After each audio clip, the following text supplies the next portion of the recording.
महिलाओं की सुरक्षा के लिए उत्तर प्रदेश सरकार ने कौन से मुख्य कदम उठाए हैं? भारत के किन 3 साइंटिस्ट का नाम बताइए जिन्होंने फिजिक्स में काफ़ी अच्छा काम किया हो। एक लास्ट क्वेश्चन पूछेंगे आपसे, मास और वेट में क्या डिफरेंस है?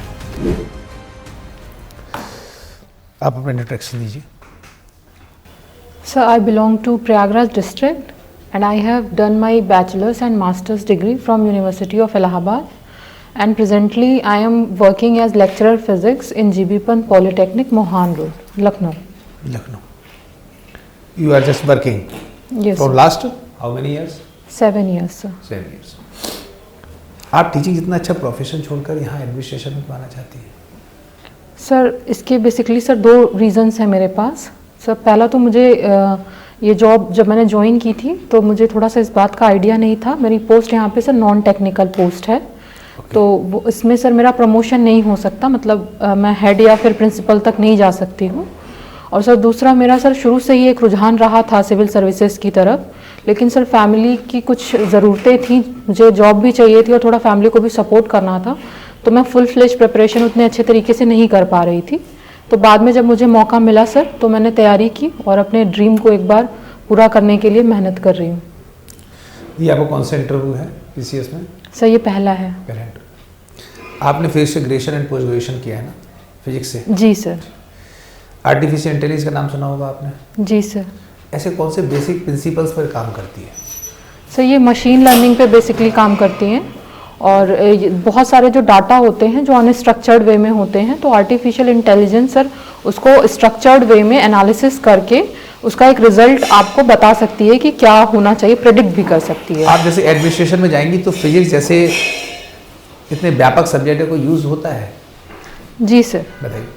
सर जैसे मान लीजिए हमें कोई भी प्रॉब्लम्स का सॉल्यूशन अगर चाहिए तो हम लोग एक तरीके से चल सकते हैं, साइंटिफिक मेथड से हम चीज़ों को अप्रोच कर सकते हैं। पहले तो सबसे पहले हमारे पास जो भी प्रॉब्लम्स है उसका एक डाटा होना चाहिए कि जो दिक्कतें हैं वो किस प्रकार की दिक्कतें हैं और उसमें किन किन लोगों का जो बेनिफिट है वो निहित है, तो एक डाटा हमारे पास होना चाहिए।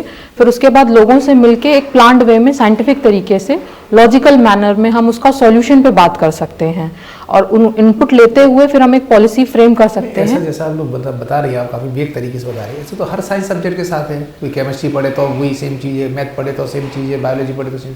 फिजिक्स का कोई एक्सक्लूसिव यूज़ कुछ हो जो आज के समय में सर इंफॉर्मेशन टेक्नोलॉजी बहुत यूज़ हो रही है, तो बीइंग अ स्टूडेंट और फैकल्टी फ्रॉम फिजिक्स मुझे लगता है कि सर आईसीटी का मैं ज़्यादा यूज़ कर पाऊंगी अपने चीज़ों को अप्लाई करने में, और जिससे कि करप्शन भी रुकेगा और जो एंड सर्विसेज हैं वो अच्छे से इफेक्टिव वे में सर्विस डिलीवरी कर पाऊंगी। अच्छा, सारा काम एक ही जगह कराने के सिस्टम को क्या कहते हैं? Single window sir. Single window system, ठीक है। नॉर्थ ईस्ट के 7 सिस्टर्स हैं, 7 सिस्टर्स के नाम बता दीजिए, उनकी कैपिटल्स बता दीजिए, एक एक करके आराम से। Sir Arunachal Pradesh, Itanagar, Nagaland, Kohima, Manipur sir, Imphal, Mizoram, Aizawl and sir Assam, Dispur, में भी मैं कुछ मेघालय सर, मेघालय का थोड़ा सा मैं भूल रही हूँ अभी, शिलोंग सर, मेघालय शिलोंग। असम का? असम का सर असम दिसपुर है। मैं थोड़ा आज का न्यूज़पेपर आप पढ़कर आई हैं? देखा है सर। आज की मेन न्यूज़ क्या है? सर आज की जो मेन न्यूज़ मैंने देखी थी सर, एक ईडी थे, इन्फोर्समेंट डायरेक्टरेट, जो सर वो इधर तृणमूल कांग्रेस के कुछ कार्यकर्ता थे जिनके ऊपर सर आरोप था कि कुछ खाद्यान्न मामले में उनका कुछ घपला या कुछ ऐसा पाया गया था, तो उसी की जांच करने ईडी वहां पे गई हुई थी, तो उनके ऊपर सर हमला हुआ था। तो ये सर फ्रंट पेज की न्यूज़ थी, मैंने जो पढ़ा था उसमें। तो कुछ कार्यकर्ता थे तृणमूल कांग्रेस के ही, टीएमसी के ही, जिन्होंने उनके ऊपर। पिंक कलर का मैम काफ़ी कनेक्ट किया जाता है विमेन के साथ, और इसी को ध्यान में रखते हुए उत्तर प्रदेश सरकार ने कुछ योजनाएं भी चलाई हुई हैं, कुछ प्रकाश डालिए कौन कौन सी योजनाएं हैं? सर पहले तो पिंक बूथ बनाए गए थे, जब इलेक्शन हो रहा था उसमें पिंक बूथ महिलाओं के लिए अलग से कराया गया था। और सर पुलिस सर्विसेज में भी देखा जाता है, जैसे ट्रैफिक सिग्नल्स पे मैंने देखा है महिला पुलिस के लिए अलग से एक पिंक बूथ करके बना रखा है। और सर पिंक बसेस चलाई जा रही हैं जहाँ पे स्पेशली महिलाओं को वरीयता दी जा रही है ताकि ट्रैवलिंग उनके लिए आसान हो सके। और सर थोड़ा सा मैं अभी महिलाओं की सुरक्षा के लिए उत्तर प्रदेश सरकार ने कौन से मुख्य कदम उठाए हैं? महिलाओं की सुरक्षा के लिए सर अभी तो अभी हमारा मिशन शक्ति चल रहा है जिसमें हम अवेयरनेस फैला रहे हैं। पहला जो फेज़ था वो अवेयरनेस का ही था कि जागरूक किया जाए उनको उनके अधिकार के बारे में।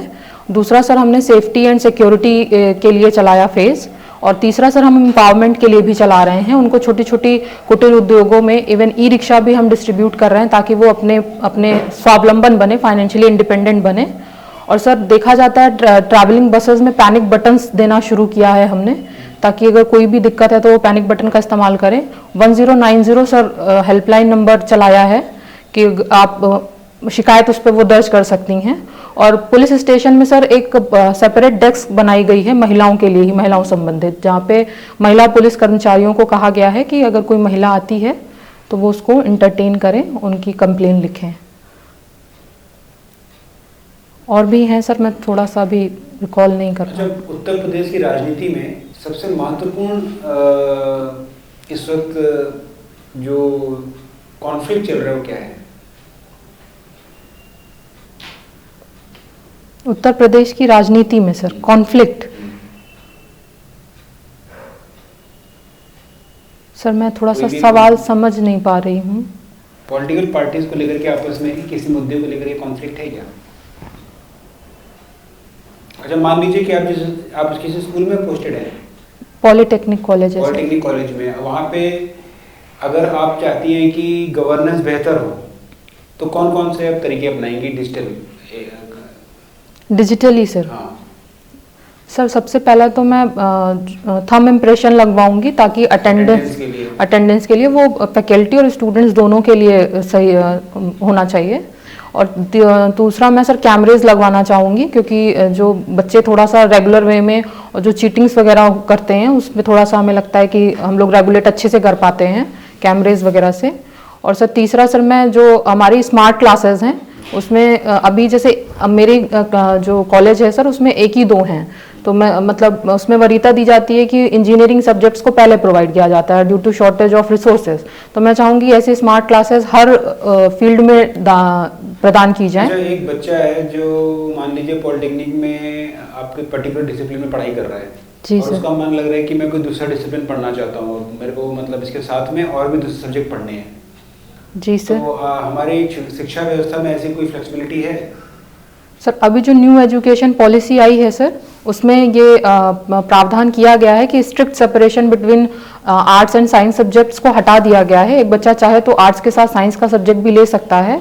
और सिंगल एंट्री मल्टीपल एग्जिट का भी उसमें कंसेप्ट लाया गया है कि अगर आप कोई कोर्स किसी कारणवश छोड़ दिए थे तो आप चाहे वहीं से दोबारा से शुरुआत कर सकते हैं। मैकेनिकल का डिप्लोमा कर रहा है अगर जी सर, और वो कहता है कि मुझे इतिहास भी पढ़ना है साथ में जी सर, और आपके यहाँ वो इतिहास का ब्रांच है नहीं जी सर, तो आप कैसे इस समस्या को निदान करेंगी, निजात मिलेगा? सर अभी के जो नियमावली है नियम के अनुसार देखा जाए तो जहाँ तक मेरी जानकारी है सर अभी के नियम के अनुसार तो नहीं अलाउ कर सकते हैं, लेकिन जो न्यू एजुकेशन पॉलिसी अभी वो लागू नहीं हो पाई है। सोचिए कि बच्चा कह रहा है कि नहीं मुझे क्रेडिट जो है अचीव करने हैं, लेकिन ये क्रेडिट जो है मैं हिस्ट्री में इंडियन नॉलेज सिस्टम मान लीजिए करना चाहता हूँ और आपके यहाँ पे व्यवस्था है नहीं, अभी चलती नहीं है कोर्स जी सर। आप उस बच्चे की रिक्वायरमेंट कैसे पूरा करेंगे? कोई व्यवस्था है हमारे शिक्षा प्रणाली में? या आप सोचिए कि कोई तरीका हो सकता है जिससे उसकी रिक्वायरमेंट को पूरी कर दी जाए? सर मैं यही जो सोच पा रही हूँ ये है कि जो भी फील्ड में वो जाना चाहता है उस फील्ड से रिलेटेड जो भी मेरे क्षेत्र का कॉलेज या यूनिवर्सिटी होगा वहाँ पे सर अगर मैनेजर लेवल पे मतलब जो मैनेजमेंट देखते हैं उनके लेवल पे बात करके अगर बच्चे का ट्रांसफ़र हो पाए तो मैं करना चाहूँगी। पर जहाँ तक सर मेरी समझ जा रही है और जहाँ तक मैंने देखा है अभी सर ऐसा पॉसिबल हो नहीं पाता है। तो मुझे जहाँ तक लगता है मैं आशावान हूँ कि जब न्यू एजुकेशन पॉलिसी आएगी तो इस तरीके के कदम हम बच्चों के हित में उठा सकेंगे। ठीक है। आपने इलाहाबाद यूनिवर्सिटी से एमएससी फिजिक्स की है? जी सर। तो उसमें आपका स्पेशलाइजेशन क्या था? सर मेरा सॉलिड स्टेट मैकेनिक्स था। Solid state mechanics. अच्छा, भारत के किन 3 साइंटिस्ट का नाम बताइए जिन्होंने फिजिक्स में काफ़ी अच्छा काम किया हो। सर एक तो चंद्रशेखर जी का नाम लेना चाहूँगी, जिन्होंने लिमिट डिसाइड की थी कि अगर सन का मास जो है वो 1.3 से मतलब किसी भी उसका ज़्यादा है तो वो फिर ब्लैक होल की तरफ चला जाता है। दूसरा सर मैं नाम लेना चाहूँगी, हमारे यहाँ के ही हैं, उनके नाम पे सर इंस्टीट्यूट भी है, मैं थोड़ा सा कंफ्यूज हो रही हूँ उनका नाम। क्वांटम मैकेनिक्स में सर उनका बहुत अच्छा काम है, एमएन प्रोफेसर साहब। हाँ, एमएन शाह जी का नाम लेना चाहूँगी। और एक सर हरीश चंद करके हैं, उनके नाम पे भी क्वांटम फिजिक्स से डेडिकेटेड ही एक बना इंस्टीट्यूट है वहीं इलाहाबाद में ही, उनका नाम भी है फिजिक्स में बहुत ज़्यादा। और सर फिजिक्स में और थोड़ा सा मैं सर समय लेना चाहूँगी सोचने के लिए। कोई बात नहीं। अच्छा, ये क्वांटम फिजिक्स के बारे में कुछ बताइए, क्या होती है क्वांटम फिजिक्स? सर क्वांटम दो फिजिक्स को सर हम लोग 2 पार्ट्स में डिवाइड करते हैं, क्लासिकल फिजिक्स और क्वांटम फिजिक्स। तो क्लासिकल फिजिक्स बेसिकली वहाँ पे है जहाँ न्यूटोनियन मैकेनिक्स काम करती है, जो हम एक तरीके से कह सकते हैं मैक्रोस्कोपिक लेवल पे फिजिक्स जिस हिसाब से काम करती है। लेकिन जब हम वही माइक्रोस्कोपिक लेवल पे जाते हैं तो जो हमारे पार्टिकल्स हैं वो इनडिस्टिंग्विशेबल हो जाते हैं और मोर देन 1 स्टेज में पाए जाते हैं, स्टेट में पाए जाते हैं। तो वहाँ पे सर हमारी क्लासिकल मैकेनिक्स फेल हो जाती है, वहाँ पे हमें क्वांटम मैकेनिक्स के कंसेप्ट लगाने पड़ते हैं। नहीं, ये तो आपने बता दिया कि कहाँ पे हम क्वांटम मैकेनिक्स को, क्वांटम मैकेनिक्स स्पेसिफिक होती क्या है, इसका कैसे हम एप्लीकेबल यूज क्या है, मतलब डेली लाइफ में क्या यूज है?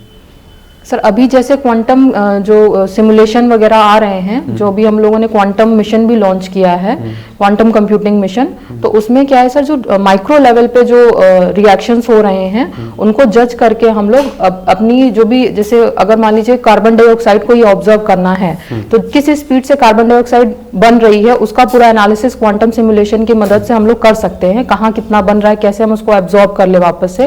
और क्वांटम हमारा जो आदित्य मिशन है उसमें आज हमारा जो हमने भेजी है स्पेसशिप, वो अपने टारगेट जो अपना पॉइंट है वहाँ पहुँचने वाली है। ये न्यूज़ पढ़ी आपने या इसके बारे में कुछ बताएंगे? सर मैंने अभी एक्सपोसेट का आज पढ़ा था कि जो हमने पोएम उसके एक्सपोसेट के साथ ही लॉन्च किया है वो नहीं, मैं आदित्य मिशन के बारे में पूछ रहा हूँ। आदित्य L1 मिशन जी, आदित्य L1 मिशन सर मुझे ध्यान आ रहा है वो सन के लिए भेजा है हमने। उसके संबंध में आज कुछ न्यूज़ में थी बात। सर मैंने नहीं उसको ध्यान दिया। अच्छा, लास्ट क्वेश्चन है, उत्तर प्रदेश सरकार की कोई 3 योजनाएं जो महिलाओं से संबंधित हैं, आप बताइए जरा। सर एक तो मिशन शक्ति हमारा है जो महिलाओं से संबंधित है। दूसरा सर 1090 हेल्पलाइन नंबर योगी सरकार की तरफ से निकाला गया है। और सर तीसरा मैं नाम लेना चाहूँगी, Kasturba Gandhi residential hostels provide किए जा रहे हैं, स्कूल भी है जो बेसिकली महिला। योजना की बात कर रहा हूँ, ये तो खैर स्कूल है वो चल रहा है, कोई स्पेसिफिक योजना? उज्ज्वला सेंटर की भी सर बहुत सारी योजनाएं हैं जो मुख्यमंत्री जी अपने प्रदेश में लागू करवाते हैं, तो उसमें सर उज्ज्वला योजना का नाम लेना चाहूँगी। तो सेंटर की योजना है ना, मैं उत्तर प्रदेश की योजना बता रहा हूँ। जैसे आपने मिशन शक्ति बताया, 1090 बताया। जी सर 2 सेकंड का समय ले सकते हो। मुख्यमंत्री सुमंगला योजना सर, कन्या सुमंगला योजना सर। ठीक सर। एक लास्ट क्वेश्चन पूछेंगे आपसे, मास और वेट में क्या डिफरेंस है? मास और वेट में सर मास जो है वो आप किसी भी मैटर में जो भी एटम्स हैं उनका सिर्फ मास सिर्फ ऐड करते हैं, जो कि बेसिकली उसके एटॉमिक मास से डिनोटेड होता है। लेकिन सर वेट है, weight is the force which earth exert on that body. तो उसमें sir mass into acceleration multiply करना पड़ता है। और यहाँ पे मेरा वेट यहाँ 60 kg है, तो चंद्रमा पे मेरा वेट कितना हो जाएगा? सर 1/6 हो जाएगा, क्योंकि वहाँ एक्सेलरेशन ड्यू टू ग्रेविटी 1/6 है।